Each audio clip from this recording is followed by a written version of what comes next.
This is my 2024 cyberbike. It is a e-mountain bike, mid-drive, torque sensing. I got this bike in April of 24. And I put on 4,000 miles. This year I got 1,997.6 in it before the weather turned to crap. While I got it turned on, I'll show you the headlight. What you do is you hold up your assist level button in the up position, and the little light icon shows up on the left hand side of the screen, and your headlight's on. It does not come with a headlight. You have to purchase that separately, either through cyberbike or Amazon. This one came from cyberbike. To turn it off, you do the exact same thing. Push and hold the button. You have 5 power assist levels on this bike.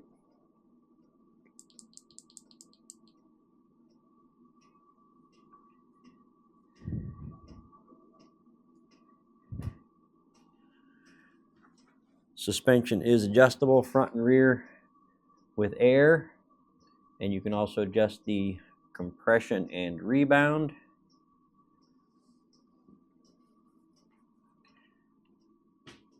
This bike has been pretty much maintenance free, 4,000 miles.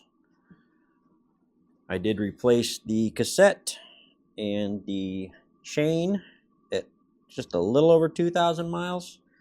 And I'll explain why I think that wore out in that amount of time here in a few minutes.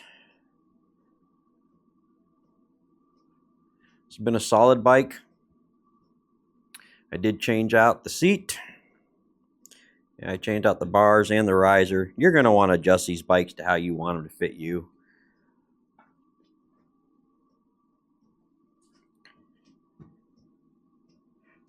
It does come with a blinking taillight that screws into this bracket here. It's in the house right now. It's like 5 degrees outside. We are due for a set of tires. We'll go over that here in a minute.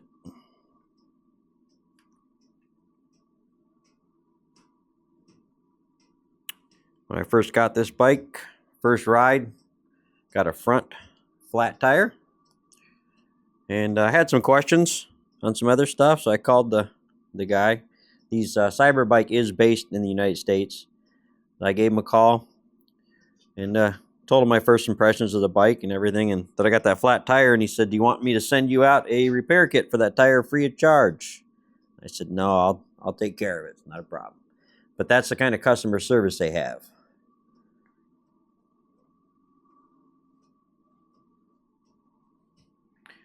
The suspension has stayed extremely tight. There is no slop in anything on this bike after 4,000 miles. I watched a lot of reviews, different bikes before I bought this one. This is my first e-bike. And most of the reviews are always unboxings and their first little rides and all that. And I don't really care about that. It's going to be nice coming out of the box.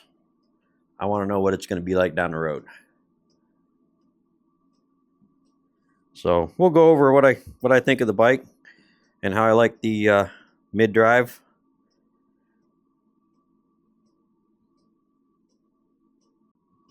All right, one thing I forgot to mention, when they send you the bike, they do include a air pump that is for your shocks. They are air shocks. You got a valve under here and a valve under here. And in the book will tell you how many PSI you should be setting those at for your weight, as well as it'll tell you the PSI for your tires for your weight.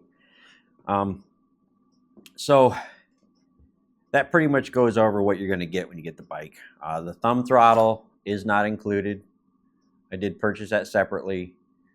I literally never use this. I would recommend you don't even get it, because it'll help you out with your exercising. We'll go over that in a few minutes. So that's pretty much all that. The suspension on this bike has stayed tight for 4,000 miles. I'm just really amazed at how tight this thing has stayed for 4,000 miles. After I started riding, my wife wanted to start riding, so I picked her up a used e-bike, and the front forks, and it really was only a year old, that bike. The front forks had play in them, and I mean, the bushings had wore out in here.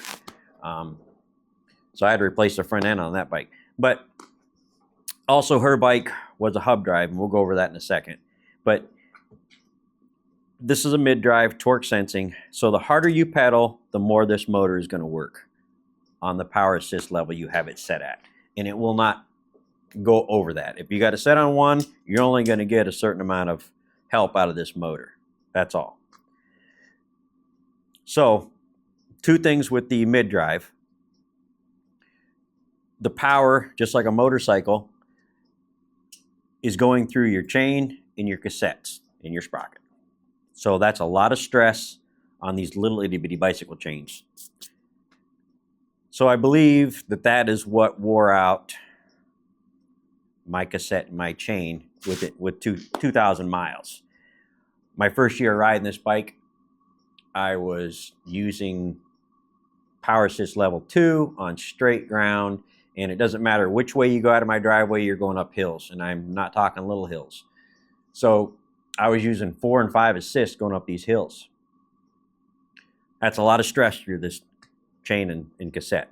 So that's what wore that out, because by the end of the summer last year, I was in a lot better shape, and I was using 1 assist on flat ground and just 2 every once in a while on the big hills. I was trying to stay in 1 as much as possible. So this riding season, which we got a late start to because the weather was so horrible, I stayed in 1 on all the hills. I was riding in 0 assist on flat ground for a lot of the time, and my chain and cassette really show no wear whatsoever. I mean, very little. They're within spec. I checked everything. I am not going to replace those this winter.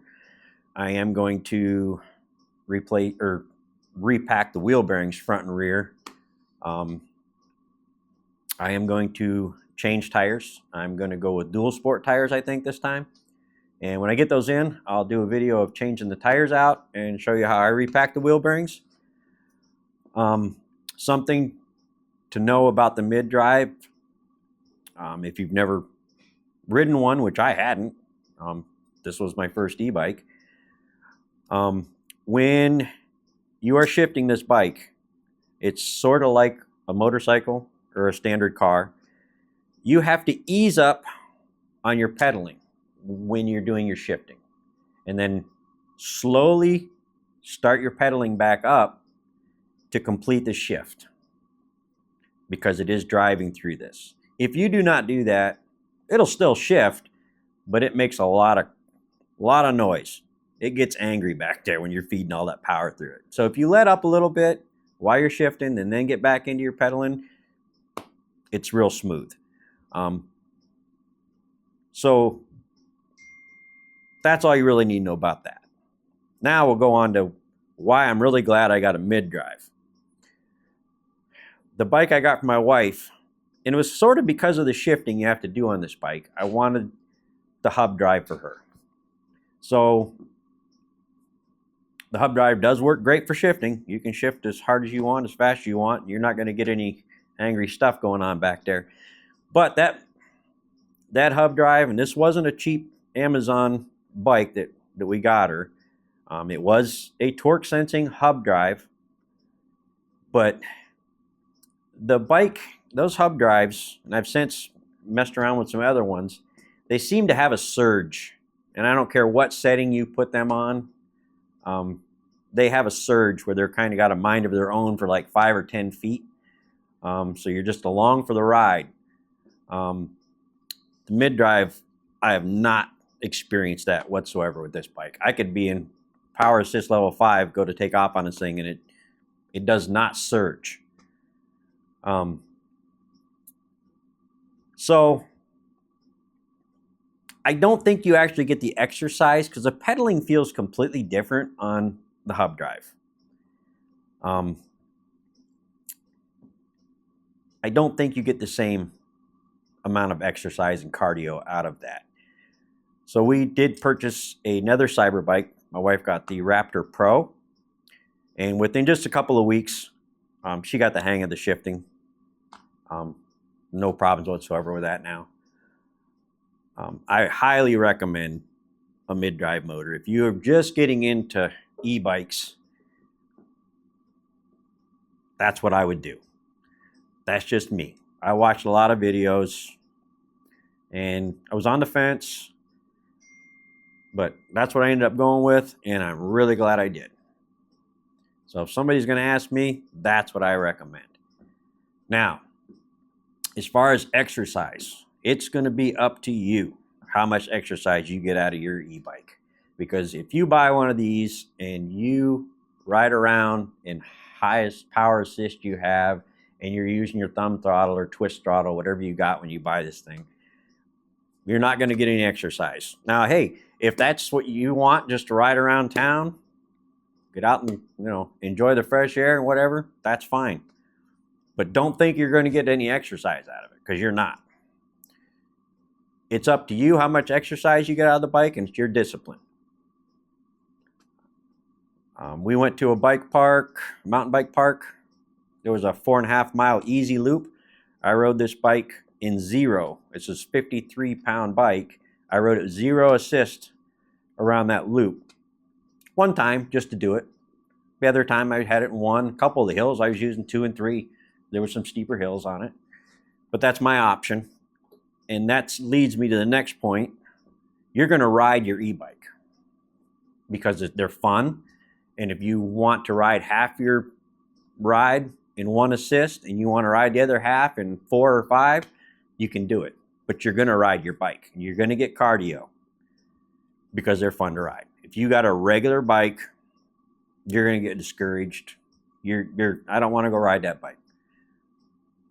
You'll ride your e-bike. That's why I say you're going to get more exercise with an e-bike than you're going to get with a regular bike. But like I said, it's discipline, and it's up to you how much exercise you're going to get out of the bike. That's my take on it. You can watch all the videos and take it for what it's worth. But I lost 20 pounds riding my bike. I've kept it off. And I feel good. I feel better than I've felt in 2 decades probably. So I'll leave it at that. We'll get some riding videos up when it's not 5 degrees outside. And you can check out one of the other videos, riding my fat tire non-e-bike. I picked that up just to ride when it's really bad out, muddy, snowy. And I put 2 miles in on that bike, and boy, I'll tell you, I'm feeling it. This one, I ride 10 to 15 miles a day as long as the weather permits it. I'll throw a couple screenshots up off my Fitbit, and you can check that out. And you can see I'm getting some exercise. You check out the elevation gains, kind of shows the hills I'm going up and down, and you can see the heart rate. I'm getting some cardio. So don't think twice about getting an e-bike if you're wanting something to get some exercise. It's up to you how much exercise you're going to get on it, but I'm telling you, you won't get discouraged. It's fun to ride. All right. Till the next one. Have a good one.